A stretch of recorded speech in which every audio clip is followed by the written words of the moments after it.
Lana Seawold, and this is Authentic Parenting, a podcast about personal development in the context of parenting, where I explore how you can find more calm, connection, and joy in parenting through the process of self-discovery and inner growth with a trauma-informed lens. Today, I have a very special guest with me who is looking at me and making me stumble. And she has her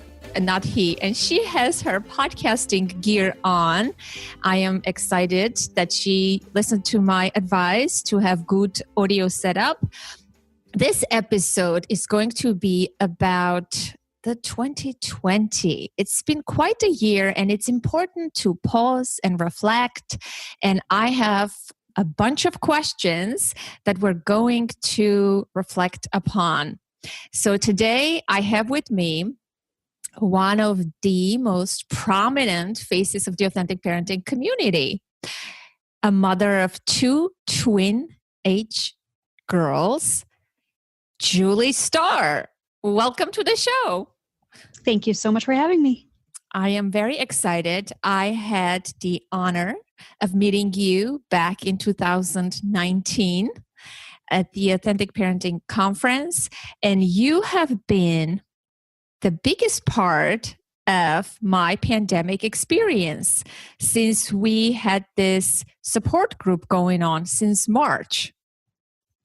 Yeah, for sure. It has been the best thing that has happened for me to have the support group. So thank you so much for creating that. Me too.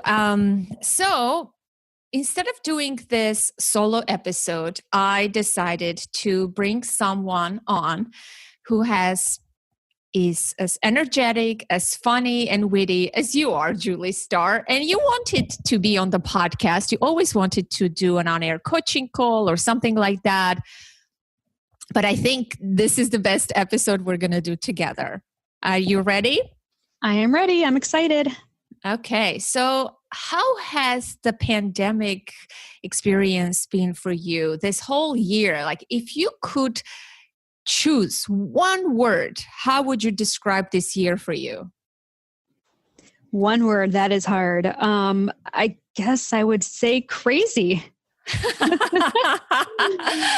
I was struggling with this too, and I couldn't find a good word. And for me, the best word that comes to me is trial. It was like a very trialing, turbulent, testing year for me in terms of parenting, in terms of health, and in terms of some personal relationships that I have with friends. So trial is my word.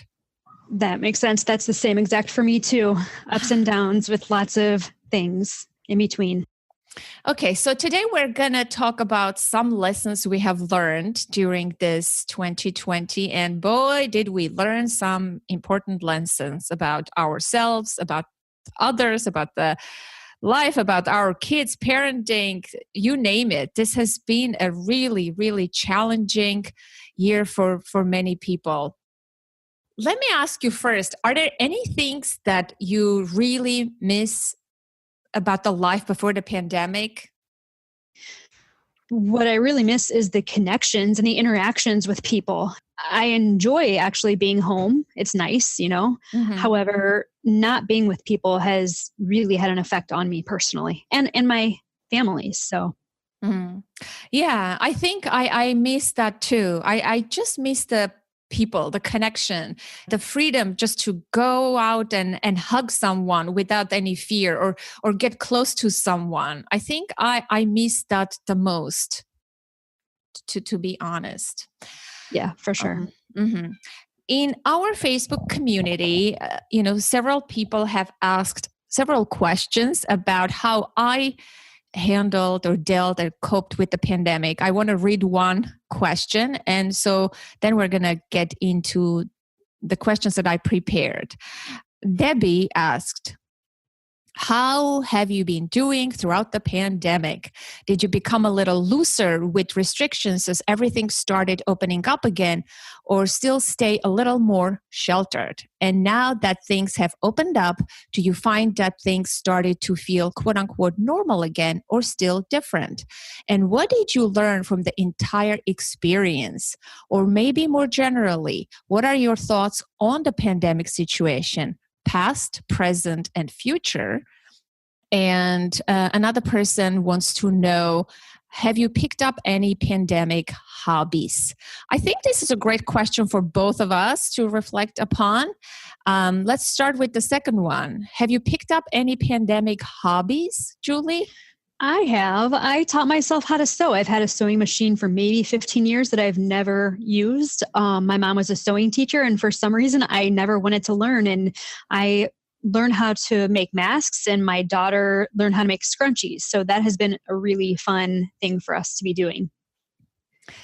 As for me, I don't think I have learned any hobbies during the pandemic. I hate to disappoint the person who asked this question, but I think I am at that age that learning new things is like quite challenging. You know, I'm in the comfort level of in my comfort zone, and I just don't want to do anything new probably. So hey, learn how to have your all your clients through Zoom. So instead of being in the office. That's true. That's true. Yes, I guess you can say that. Yes. She asked, did you become a little looser with restrictions? Well, here is the deal. I think from the people that I know from my circle, I am the strictest one. You know, I didn't go to the grocery store until August. Since March, I didn't go anywhere, literally. I was very, very conscious and cautious of everything. And I guess I was scared too. And since everything opened up, I did go outside, you know, to the town. We ate out a few times in outside dining, but that's about it. I started going to grocery store just a little bit with my husband, but I have been the same way, I think, since the pandemic started. I know people who have loosened their restrictions, like my friend, who doesn't want to talk to me because I refuse to go to her birthday party, to her Thanksgiving party. So I have been very cautious. How about you? I am extremely cautious, and we are fortunate we live on a busy street where there's over 30 kids. So we do play outside with masks on with our neighbors. But other than that, I've been doing Instacart, having groceries delivered. I personally have gotten used to having groceries delivered, and that's my new norm. So we're not ready to go places, but we also live in a hot spot in Chicago. So yeah, I mean, it's bad, pretty bad here in New Jersey too. So what have you learned about yourself, Julie? And I know this year has been quite a growth-oriented year for you personally, right? In terms of parenting, in terms of personal development. So tell me how it has been for you. Yeah, it's been a year of growth for me for sure. It started with me being laid off right at the beginning of COVID. Then COVID hit. Obviously, we all had to stay home, the virtual school, dealing with kids' emotions, my emotions. You know, I take on my kids' emotions sometimes, and it has been very challenging for them. And, you know, I've talked with you about this, but I guess PTSD was re-triggered. Is that how you say it? You know, when my daughter, who's 9 now, when she was a baby, she was born with heart defects and had to have heart surgery. She was a very sick baby. So we had to stay home then. We couldn't have visitors. We couldn't go anywhere. And the beginning of the pandemic, I was not in a good place. And I hid it well from people. I was having daily panic attacks, physical anxiety, panic attacks. And so in the last month or so, I've been able to, for the most part, stop those with all of the learnings that I've been doing. I'm doing it without medication. I'm doing it from the support that I'm getting within your community, to be honest with you, Anna. That has been amazing. So it has been a very scary time, but I think that so much of this there's been so many silver linings. Like having to be forced to stay home and having to deal with this has been the biggest blessing for me and my family. Yeah. What I did actually, because it's been almost a year, right, that we've been in this pandemic. And it's not only the pandemic that marked this year as historic, there have been so many other things happening in the world, in our country. But I would like to keep the show about parenting and personal development. We don't go political here. What I did before we recorded, before joining you on this episode, I took a piece of paper and wrote down the months of the year, January, February, March. And I went back to my iPhone and looked through the pictures of 2020 just to see what each month has offered, where have I been, what pictures I have taken. And it seemed like the month of January for me started pretty decent. Like if I were to look at the year, January was very sort of busy for me. I went to a nice retreat with Tara Brach in New York City on January 11th about radical compassion. It was phenomenal. And on that day, I lost my favorite notebook where I was writing notes, my dreams, my book. I was hoping to write a book. I lost my notebook and it was a big blow. I had 3 speaking engagements in January, and I started the year with a keynote speaking gig. It was phenomenal. I was like very excited. I prepped for those 3 speaking engagements, and I started planning for the Authentic Parenting Conference 2020. I had selected the date, October 17. I'm looking at my notes. It's so sad. And I was looking in my journal today, actually, and there is a post that I wrote in a handwritten journal. It dates January 22nd, 2020. And it says, I'm not feeling this year. I'm not feeling well 22 days into the year, and I'm not feeling it. Then I made a big list of negative and positive things that had happened to me in January. And I sort of was not feeling well. And that not feeling well actually bled into February. Nothing happened in February except my husband's birthday, leap year guy, February 29th. And then I went to a doctor, I think the day before my husband's birthday. And this year has been a challenging year in terms of health for me. So I went through a few things. And one of them was in the beginning of COVID, I was diagnosed with very low iron. So I was in the store one day purchasing a gift for my husband's birthday, and I almost fainted, and COVID news was already in the news and people were scared. There was a woman ahead of me and I said, excuse me, I'm not feeling well. And I felt like I'm just like collapsing. And so I went to the doctor, low iron, and they didn't know why, but then pandemic hit and I never went back for checkups because how could I? And during the entire pandemic, I had the worry of this condition that I had, and I was feeling very fatigued. I couldn't even climb 10 stairs, or it was affecting me deeply, and I was getting like into panic attack mode all the time. So that marked my year pretty much.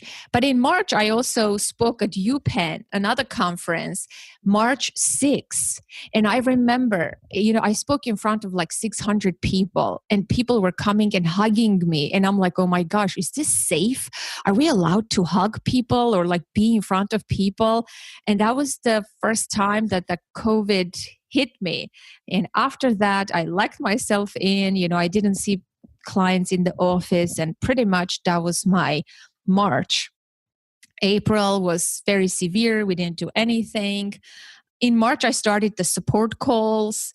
And then May was my birthday, and that was the first time that we went outside. It was warm. May 27th is my birthday. It's a warm day.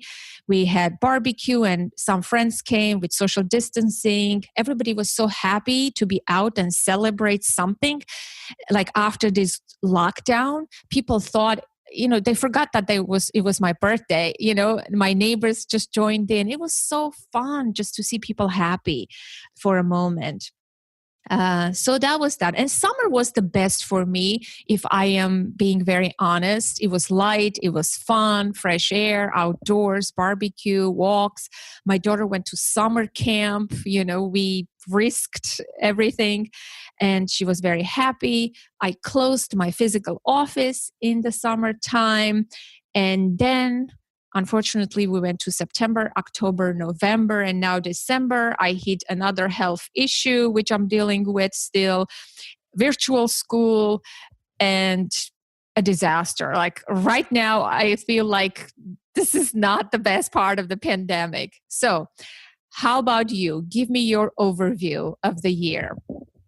Oh, geez, my overview. I mean, like I said in the beginning, for me, it was panic attacks and crying. I would come into my room. I didn't want to cry in front of my kids, but I would cry every day. So the beginning, we were over the top scared. Like I said, this was very triggering for when my daughter was very sick.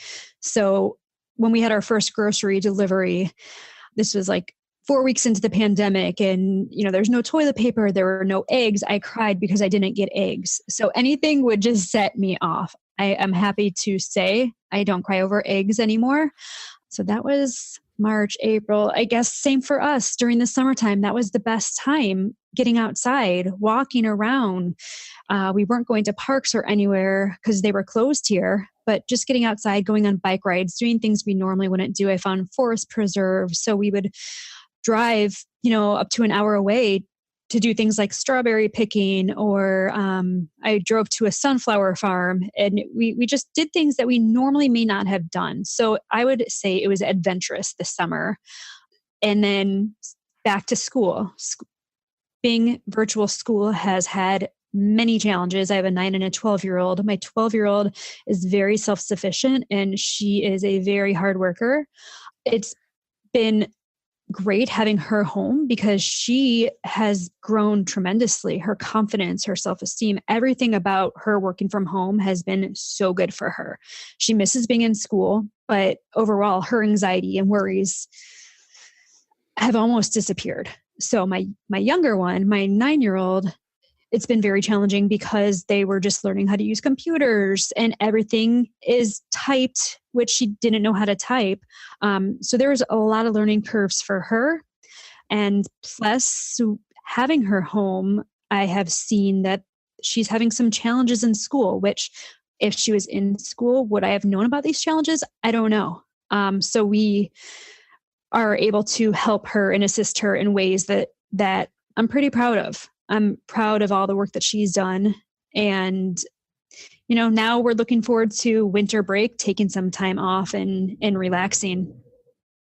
Yeah, no, that's great. I know. I mean, this virtual learning is a beast in and of itself, right? Children are going through so much just to adapting to new ways of learning. Sometimes I watch my daughter take a screenshot of her work, this piece of paper on her phone, then uploading it into some program, then into Google Classroom, then into this.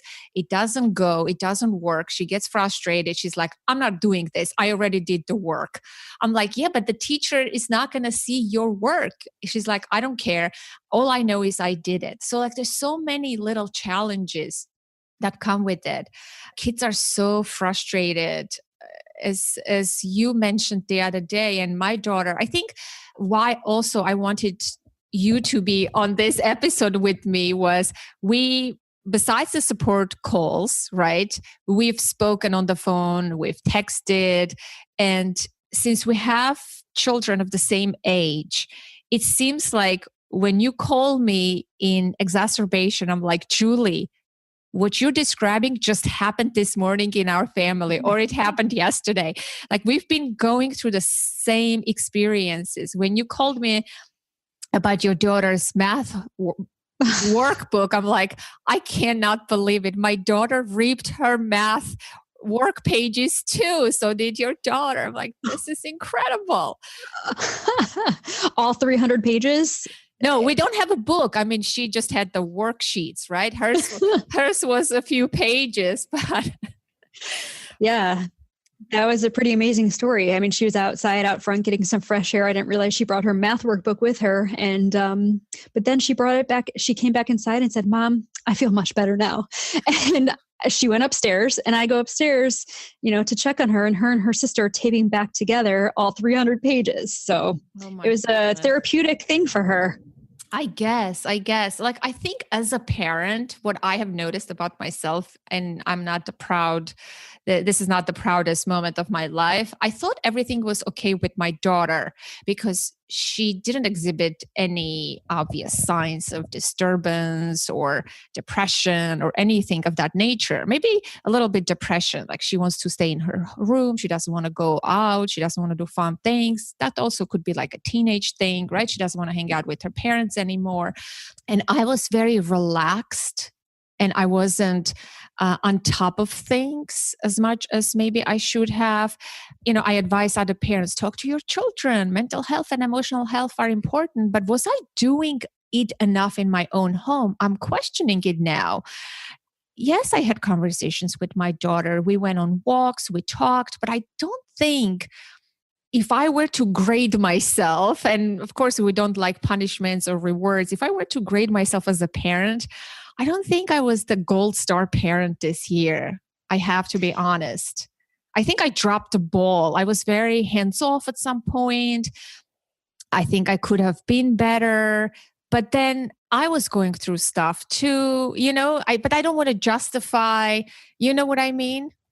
I do. And you're doing what I do, which is you're being hard on yourself. And I think it was survival for all of us just to get through some of the days. Some days I would get nothing done. Some days I would be super mom. So I think sometimes things sneak up on us. It's not like she just one day woke up and was exhibiting some of these behaviors, right? I think we're all handling things the best that we can. Yeah. And when I heard my daughter say, I hate this, I really want to go to school, I said to myself, wow, maybe I should have probed her a little bit. What have you missed? What are you missing about school and friends? And I thought I was, but I think it wasn't enough. That's what I want to say, emotional support. And she wasn't receptive to begin with.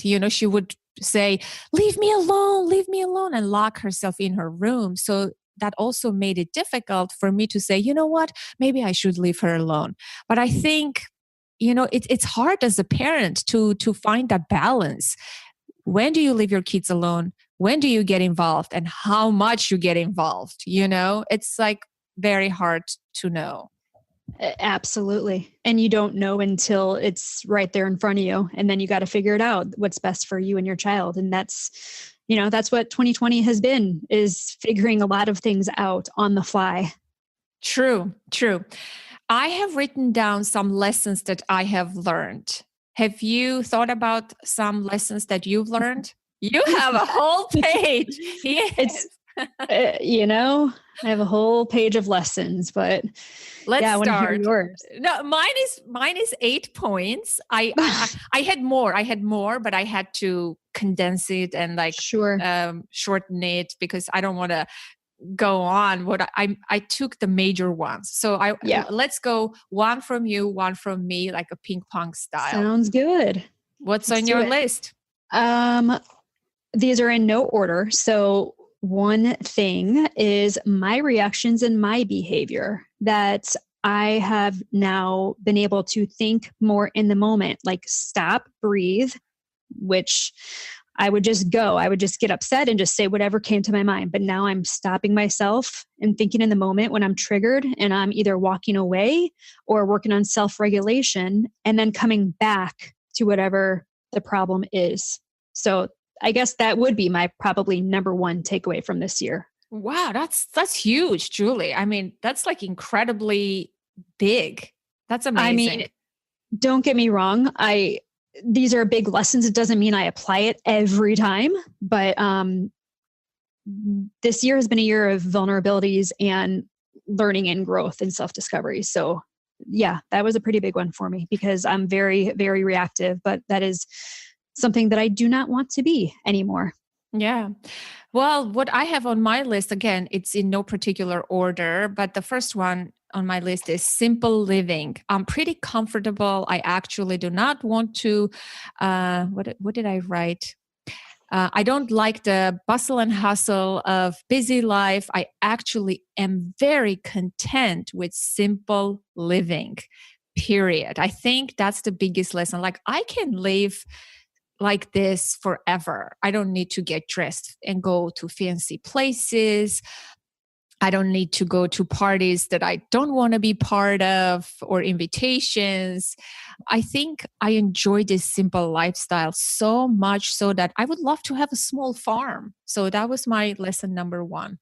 Wow, that's a big deal. You want a small farm, huh? Yes. Maybe the Authentic Parenting community members, we can have like a commune or something. Fantastic. Sounds amazing. What's next? What's next is problem solving. This one sounds so simple and so easy. And, I'm not putting any blame on my parents in any way at all, but I never learned how to problem solve. It sounds so simple and so easy, but I guess I just did avoidance or, oh, it'll get better. Or it's not a big deal. And I just would let things go. But now I've realized it doesn't get better if you don't talk about it and come up with solutions together. It's a new skill for me. And having these difficult conversations sometimes in the long run, it helps because now some of these problems that I've had for years, I've had conversations with my husband and my girls. Now some of these things don't exist anymore. So I don't get upset about things that I used to get upset about all the time. So problem solving, having hard conversations. Wow, that's again great. I feel bad. Yours is so profound and mine is so simple. No, this was so therapeutic for me. This was so therapeutic for me, writing all this stuff out. Okay. Well, my second one is nature is my friend, my refuge, my healer. I mean, I spent so much time this year in nature. When it's snowing, when it's rainy, when it's windy, you see me outside. I am ready for any weather. And I have been walking 12,000 steps a day or more the whole year. And I've been in nature by myself, with my husband, with my daughter and my husband, with my friend. And nature has been an immense source of sanity, mental and emotional well-being, connecting to myself, meditating, being with myself, running away from problems. It was just so huge for me. And I just love nature.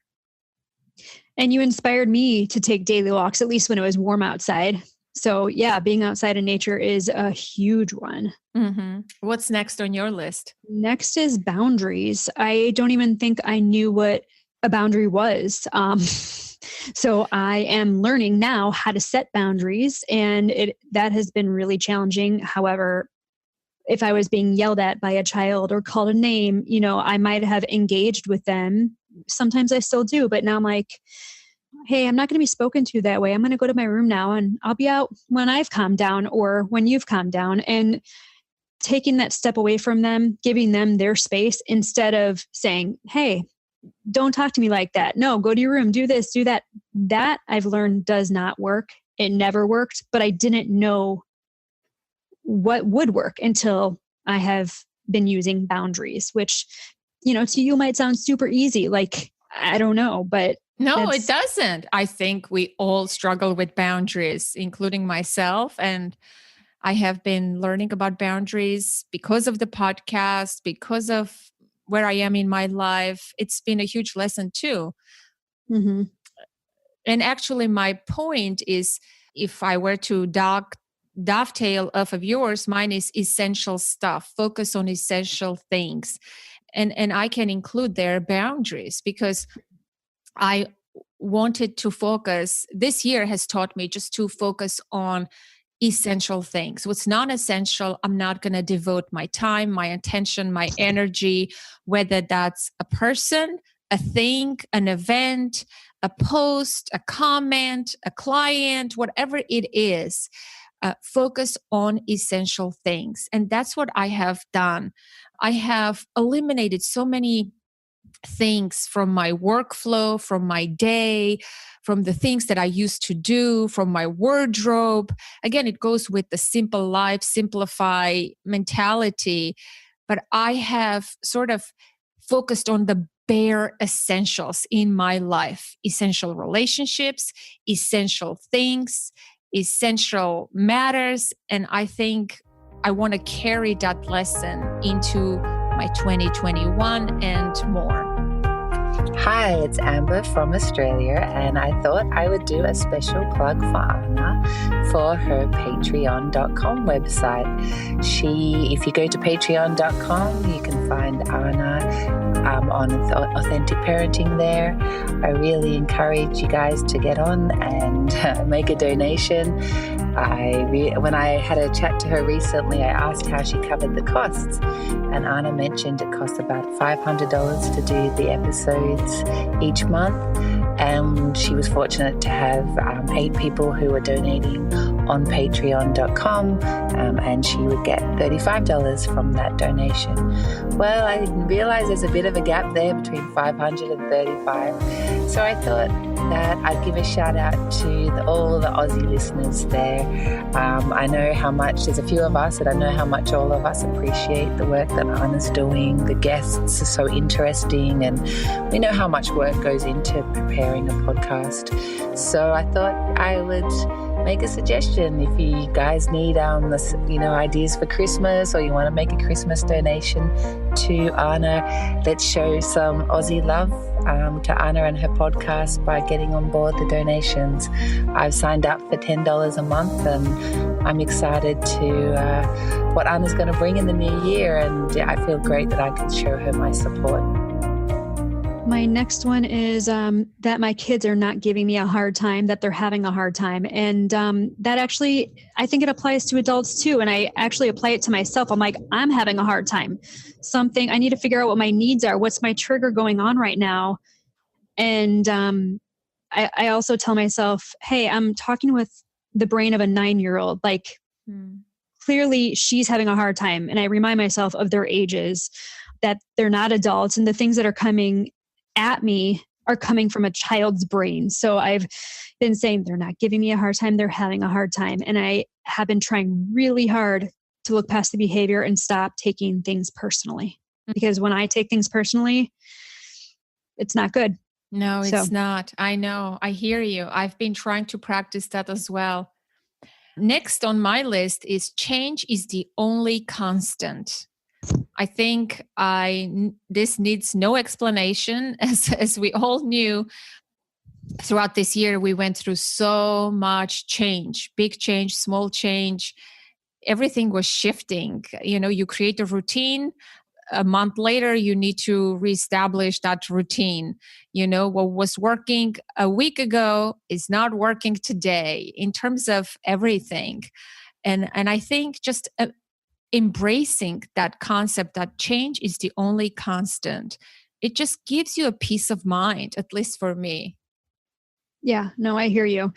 And that's reassuring to hear, because with our younger one, we're changing every week her learning what desk she's sitting at today, what room is she in, change is happening every week. Yes. What's your next one? My next one is about self-love and compassion. And it used to make me, and it still does at times, make me so uncomfortable, because I am constantly busy on the go, doing for others, taking care of my kids, making food, doing this, doing that. I had asked you a question at one point about bedtime and how I get so tired at nighttime and I have no patience. And so I've been planning ahead and coming into my bedroom after dinner, watching TV, laying in bed, relaxing while my husband is with the kids. And then when it is time for bedtime, then I have more calmness to give. So, me coming into my room, watching TV or reading, giving myself some time off, which before I would never do that, because I felt I always had to be with my kids and I always had to go, be with them. But compassion for myself and giving my time giving myself the permission to take some time off. That's interesting, because the next one on my list is take breaks. Press the pause button when you need it. And I did take pause this year many times. I took many breaks. I allowed myself to take breaks. When the kitchen is messy and the sink is full of dishes and it's just chaotic in there, I allowed myself to say, you know what, honey, I'm going to bed. I'm going to lie down early today. Good night, guys. And I would, because of my iron also, I was very weak a lot of the times. I cleaned the counter and I have no energy all of a sudden. So I was forced to take breaks because of my health. But I also learned to take breaks and not feel guilty about it. That the dishes are still going to be there. Trust me, when I come back and I am a little more relaxed, I'll take care of it. It's okay. I paused the podcast for 2 weeks because I just couldn't find energy to record anything. I did take a lot of breaks in my business. This year, in terms of business, has been a big one in terms of taking a break and not doing crazy launches, crazy programs, crazy anything. So it was very slow for me, but I really needed it and I enjoyed it. I deleted Instagram, as I mentioned in another episode. I haven't joined Instagram yet. So I think this was a big lesson for me. Press the pause button. That's a good one. What's your next one? My next one is something I learned from you, is turning anger to sadness with the kids and with myself. But, there's a lot of anger going on over here sometimes. And it's very easy to get triggered and upset when your kids are doing things that aren't the nicest to you. But if you get curious with them and ask them questions, or just hold space for them, even if you don't talk to them.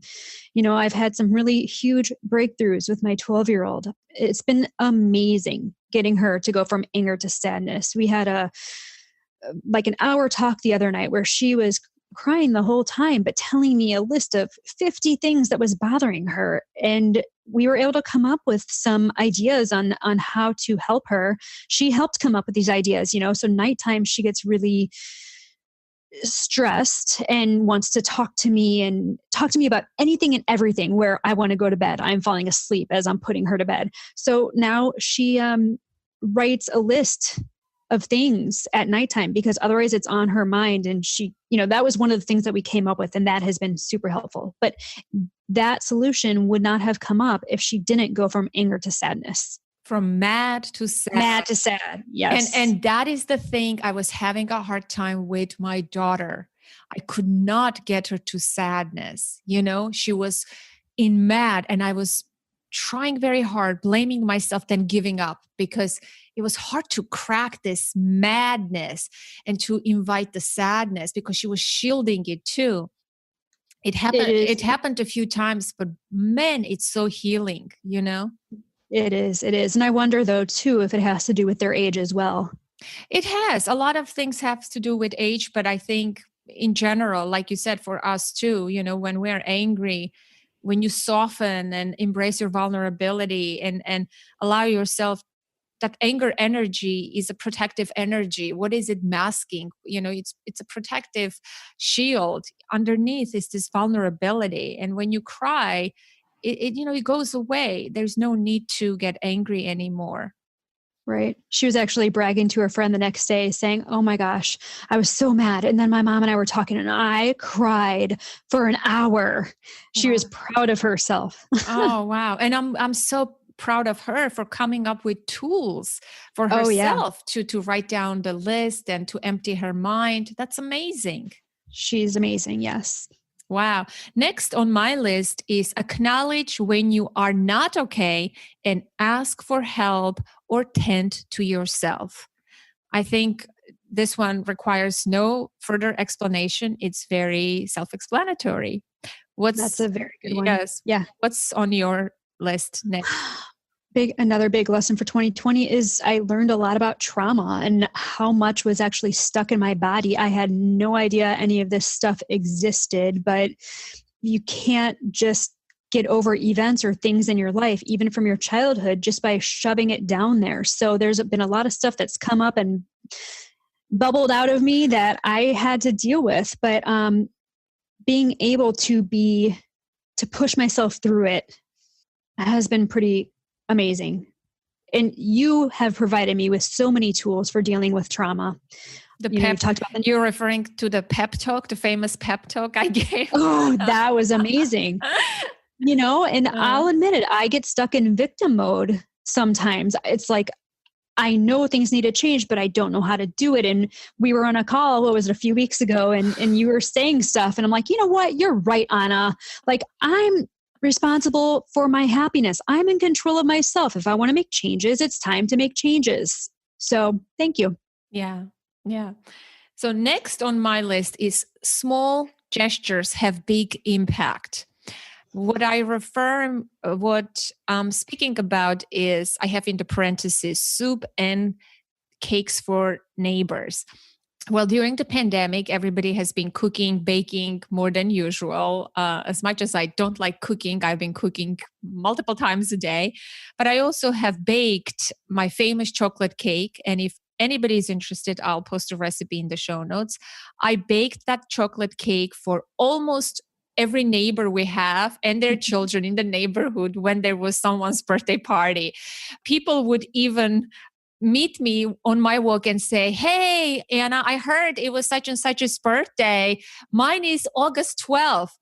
Can I expect a chocolate cake?" And I would like, "Yeah, sure." And that was in the warmer weather. Now I make soups, and I'm pretty good at soups. So I have three particular neighbors. I contact them. I send a text message. I'm like, "Hey, I just made my lentil soup. Bring your container. Come by." And they come. My neighbors come with the mask, with the container. I give them my soup, and it's just warms their heart, warms my heart. It's a way of connecting with people and sharing something. Makes me happy, makes them happy. And it's just a small little thing, but has such big impact during this time when we're disconnected, isolated, and, everybody's in their own world dealing with their own problems besides the pandemic. And it was just a really warm, kind thing to do, and for them to receive, and for me to receive what they received. And it was a very joyous thing. Yeah, no, I hear you on that. My girls and I have been baking cookies and delivering to neighbors, and we made a lasagna to a family in need. So just doing those things and having your kids see and participate in it, it's pretty special. Yes. No, my kid didn't participate. I have to say, but well, they participated a little bit. What's on your list next? My next one is on communication, and it's I think I might have learned this from Dr. Laura Froyen, who you pair up with sometimes, is coming from a place of love and compassion. Again, I've learned a lot about myself, and I used to just say, "Hey, you did this. My feelings are hurt. It's about me," and where I wasn't looking at the other person's perspective necessarily. So now I've learned to communicate in a kinder, softer way where, I might say, "Hey, I know you weren't trying to hurt me," or, maybe I didn't understand what was said in the right way. So can we talk about it differently? Because I know you love me. I know you didn't mean to cause anything. So and I'm still shaky on my wording with that because that's still new to me. So I have to, before I go approach my husband or my daughters, I'll write stuff down so that I'm prepared to go at them in a nicer way. Excellent. I'm so proud of you. I mean, I know you more than anybody in the community, and you have come so far. It's just, you made such strides and leaps and amazing growth. And it's just phenomenal, phenomenal. Thank you so much. I have no words. Yes. The next one I have is acceptance leads to inner peace and freedom. When we resist the reality, when we resist anything, it just persists. I think when we open our heart and accept the what is, whether it's a bad diagnosis that I received in my doctor's office, whether it's the weather, it's something someone said, the reality, the pandemic, anything. I think when we accept things the way they are and people the way they are, it brings so much inner peace instead of resisting it, instead of clinging to what is not, instead of wanting it to be different and being stuck in our own mental drama. And it's torturous, when you don't accept things or reality the way they are or the way it is. And it's not resignation. There is a difference between I accept things as they are and I resign. I don't want to even deal with this. That's not acceptance. Acceptance means I accept this fully, but I also am committed to making changes or welcoming what's coming. I'm not resigning. I'm still in it, but my attitude, my heart, my perceptions are different. I have learned this lesson this year, and it's just so big. It's so big. That's a really good one. Really good one. Because right now things are out of our control. And, I think sometimes I would be stuck in my own misery by not accepting, but I agree with that one completely. Accepting what is. Yeah. Mm-hmm. My next one is I wrote down calm equals calm. Mm-hmm. So when I stay calm, my kids will calm down or they will stay calm. If my kids were upset and yelling, I would start raising my voice. I would start responding and reacting, but I have really tried hard to stay calm. And if I need to walk away to go calm myself down or take a few minutes outside and breathe in some fresh air, then I'll explain to them that's what I'm doing. But me staying calm when my kids are dysregulated has been tremendous. I know. It's such a huge lesson. It's hard. It is hard. It is hard, but it requires practice. Yes. What else do you have? I finished my list, but let's go on with your list. Just change does not happen overnight, that it takes a ton of hard work, and to be patient with yourself and to try not to be so hard on yourself. I'm always hard on myself, and I'm learning to give myself a break. So that's one. And then words don't have power over me. I choose what I believe. My kids would call me horrible names and say horrible things. I'm being dramatic. I mean, the things that they would say, I don't even want to say them on this podcast, but I would internalize and cry. And I can't believe my daughter said this. She called me this. What is going on? So I am now saying internally, I say these mantras like, they're not giving me a hard time. They're having a hard time. I'm not really this word. I'm a good mother, and I'm choosing what to believe. And I'm teaching them the same lesson. If they call each other a name, or if they have a hard time with a friend, I say, hey, are we going to give them power over us, or are we going to believe how awesome we are and what we tell ourselves? Because we can go down that rabbit hole or not. So that one has been a big one for me and my girls. Another one I have is listen to what your kids are saying. For a while, I've been trying to control what they're saying or what they're doing, which is another lesson I've learned. I had no idea I was controlling. To be honest with you, I was clueless about this, but I would ask questions. How do I stop my kids from this? How do I stop this? And I've learned I can't stop them, but instead listen to them and dig deeper, see what's going on beyond the words. And, if someone is saying, stop it, shut up, go away, whatever mean stuff they may be saying to you, there's really something bigger going on. And I have learned to actually stop talking and walk away, give them a break. So that has been life-changing in our house. Wow. That's amazing. Again, one of those profound lessons. That your list was very profound. I am even embarrassed of mine. Anna, but I learned these things from you. So, you should be very happy and proud with yourself, because I didn't do this alone. You have been holding my hand along the way.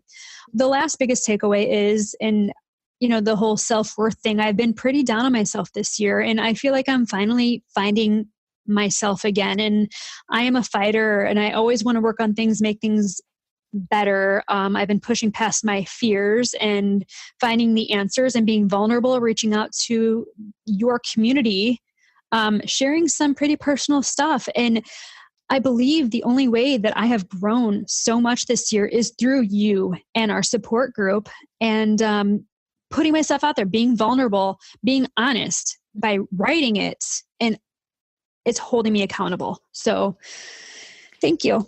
Wow. Thank you. I know our support group was amazing and is amazing. We're still continuing. I think we should continue it because it's turned into a completely different thing now. You know, the 7 members, the 8 members, the core group of people, we have become so close that it's beyond support. You know, it's just amazing. Absolutely. And we have grown together. We have cried, laughed, everything. It's been just for me. And the next thing that we're going to do, I highlighted that point. Remember, I posted 10 questions. I don't know why I love the number 10. Everything is 10. 10 questions, fun questions, very quick things that we played that sort of, I called it the game. Do you have your answers ready? I do. Okay, so let's go. Best show I watched in 2020. What was yours? You know, it sounds very silly. I never watched it when I was out, but I would say Gossip Girl because I watched it with my 12-year-old and it got us to talk about some pretty important things that was beyond her maturity level, but she had so much fun watching that with me and then asking about the topic. So that was my best show. Oh, I have 2 shows. I always wanted to watch The Affair. It's on Amazon Prime. Anybody wants to watch it, highly recommend. And The Queen's Gambit. Oh, I love that show. That was a good one. I cried. Yeah. I love the music, the era, the clothing. I worked in an institution, you know, for orphans. So it resonated with me. I just loved everything about it. Yeah, that was a good one. Yeah. So the second question is, and by the way, dear listener, I will post all the questions that we are discussing here for you to download and answer yourself and have fun with your family, your children, or by yourself. So I'll make sure I put this in the show notes. The second question I have is best book I read. What's yours? Mine's Anger, Wisdom for Cooling the Flames, for sure. This I read at the time at the beginning of the pandemic when I was angry and pretty upset all the time. It just gives you perspective on not just thinking about yourself, but thinking about the other people and how they may be hurting as well. So mine too. Mine is Anger, Cooling the Flames. Awesome. Thanks to Justin's recommendation. Thank you, Justin. Yeah. See, we read the same book, and I think I read a lot of books this year. Most of them were not so good. But this was the best book. I highly recommend. I even read twice this book. So good. And it's an easy read too. So that helps. Yes. And the author Thich Nhat Hanh died this year in 2020. Oh. So may he rest in peace. Yes. Number 3, best purchase I made is... It's a silly one. It's a handheld massager that I didn't realize I had ordered from China. I ordered it for Father's Day and it was here like 3 months after Father's Day, but it has different heads that you can put on it and it's pretty powerful. We use it on each other as a family. So it helps with bedtime and all sorts of stuff. That and a weighted blanket for me. I've been sleeping with a weighted blanket. It has been so comforting. Wow, I want to invest in that weighted blanket. I'll ask you later about that. Yeah. Yeah. So what about you? My best purchase is a new bedding. As you can see, I'm sitting in my bedroom. You can see my new bedding. Beautiful. Number 4, new thing I learned is... I think I already said this, but that I try to control everything and everyone. And I literally had no idea. So it was not my intent. And I'm glad that I learned about it so I can make changes. Mine is, again, it's a small and silly one compared to your profound stuff. I finally learned how to make French onion soup. Yay. That's a good one. That's a good one. So number 5, something I let go. What's yours? That it's okay to make mistakes in parenting and marriage, and that repairing is hard and scary, but it's essential if you want to forgive and grow. I let go of my physical office and I cut my hair short. Yeah, you did. It looks good. I like it. Yes, me too. Number 6, something I am proud of. I am proud of all the work that I'm doing for myself as it's helping me, but it's a trickle down effect to my family as well. They're seeing changes and they are in turn changing too. For me, it was testifying in court via Zoom for a client for 3 hours, being cross-examined and everything. And my client got what he deserved. And it was very good. My testimony helped him. So I am proud of that. That was a very good, proud moment. That's pretty powerful. That's amazing. Life-changing for that person. Number 7, best thing that happened to me. I have learned how to soothe myself and almost have stopped my panic attacks if or when they're starting now. Wow, that's amazing. Mine is this support group. That's the best. That's the best thing that happened Me too. to me. Yeah, I'm going to change my answer. No cheating. Number 8, sorry. New things I tried. Sorry. Yes. I tried group coaching. So I threw that in here too. The group coaching is the new thing that I tried. I worked in Russian with an autistic male client who had 2 autistic children. And wow. I taught him parenting. It was very challenging, very rewarding. I usually work in English. I speak 5 languages. I didn't know I could teach or work in those other languages because English is so natural at this point. But it was really remarkable. And he called me today, actually. He had court yesterday. And again, another good, successful story. Not because I'm wonderful, but, I helped him also. So it was good.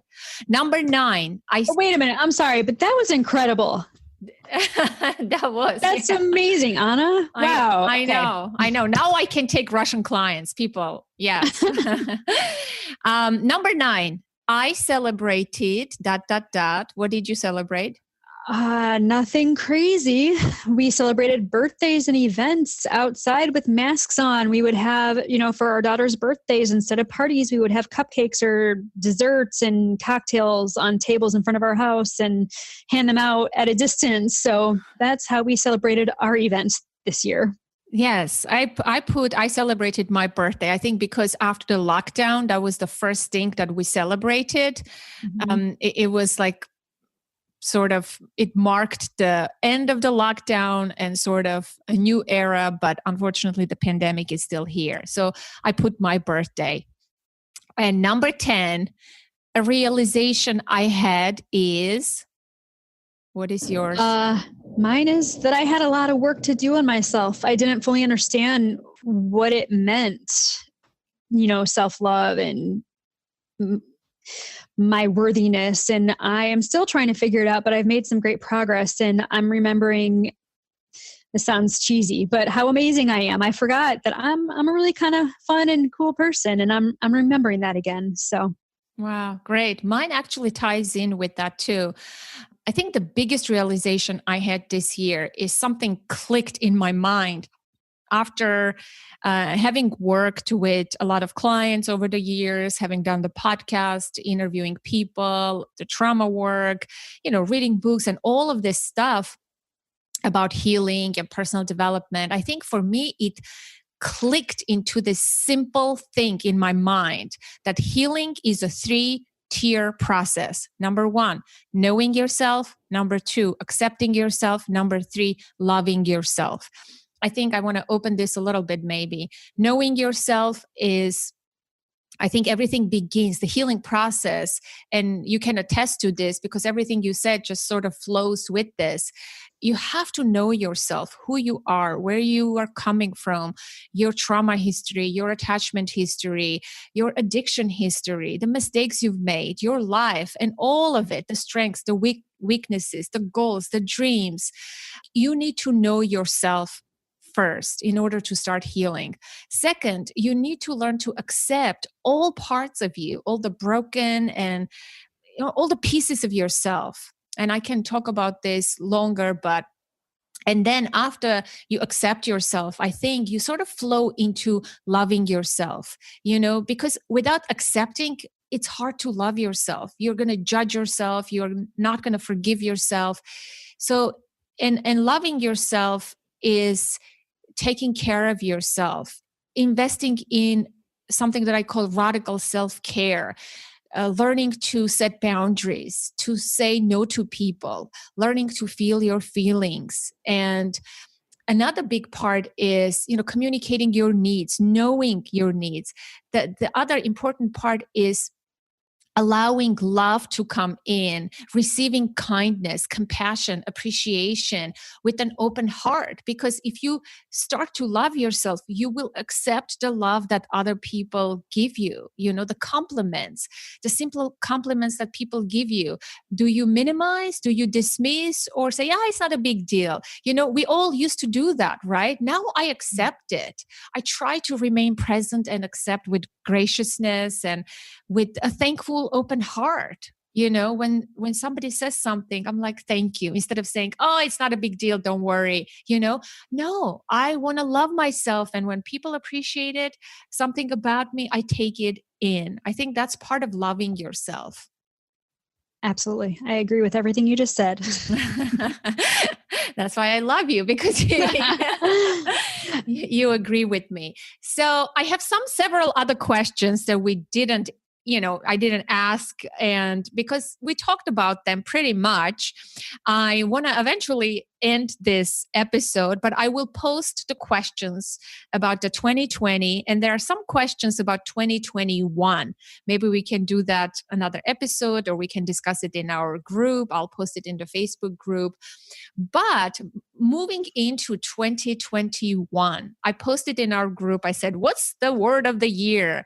Let's choose a word that will inspire us, that will help us create intentions for us, for our families, for our parenting. I think it's good to have a word or a vision statement, something like that.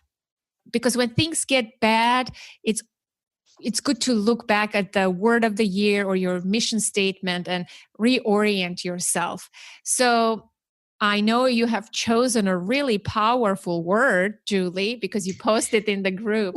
You want to share with us? My word for 2021 is empowerment. Honestly, after our last call, you lit a fire under me and I felt very empowered. And so just being empowered is such a great feeling to have. Yeah, I agree. And you may not know what it's going to bring you. So at least you have your year. Do you have any intentions for yourself and for your family, for your parenting? So family goals and intentions for 2021 is that our own needs are very important. It's important to pay close attention to what we need and to be able to communicate it to each other. Another one is paying attention to our reactions. No one is perfect. Everyone's definition of perfection is different. That we assume good intentions in each other. If someone asks you to stop, please listen. If there is a problem, then let's talk about it. Let's collaborate and come up with ideas on how to solve this together. Let things go. Try and decide, is it really worth getting so upset about? That we will always be here to love and support each other, and that we can figure things out together. Showing compassion, empathy, and kindness to each other and ourselves is a very important one for this year. And it's okay to say to someone, hey, something's bothering me. I don't know what it is, but I need to know that we are a team. Again, that we help support and love each other, and we can get through tough things together. And I think that's about it. Oh, the last one is music can make everything much better. When I am in a funk, I will put on the song. I think it's called Mom by Meghan Trainor. You should listen to it. It's a funny, fun song. Oh, okay. I will put it in the show notes too. I haven't really in-depth think about my intentions in terms of parenting and personal development. I have chosen my word for 2021. It's action. I don't know. what the year will be. But I think this past year, 2020, was in action. I was very passive, slow in business, in life, the simple life. I think maybe it was needed, but in 2021, I want to be more action driven as much as possible for my personality, that is. And in terms of family intentions, I think I want to make connection a priority. This year has been very phenomenal in terms of me and my husband connecting together. But I think we struggled with our daughter. So I want to focus on the bigger picture of things as opposed to focusing on the smaller things and make the connection a priority. And I'm going to think about these intentions again, and I'm going to write in my journal. But before I let you go, I have one final question. What did you leave unfinished? What are you leaving unfinished in 2020? That's a great question. What did I leave unfinished? A lot. A lot of the little things that I should be doing around the house, and I'm letting things go unfinished, and I'm okay with that. Oh, wow. That's a good one. Again, I'm going to think about this one. I think I'm okay with everything, how I'm living 2020. I am at peace. Like, I didn't exert myself in terms of a lot of things. And I think I'm okay. I want to leave whatever is behind and just move forward with new hope, a new sense of possibility, with an open heart, with things we've learned from this 2020.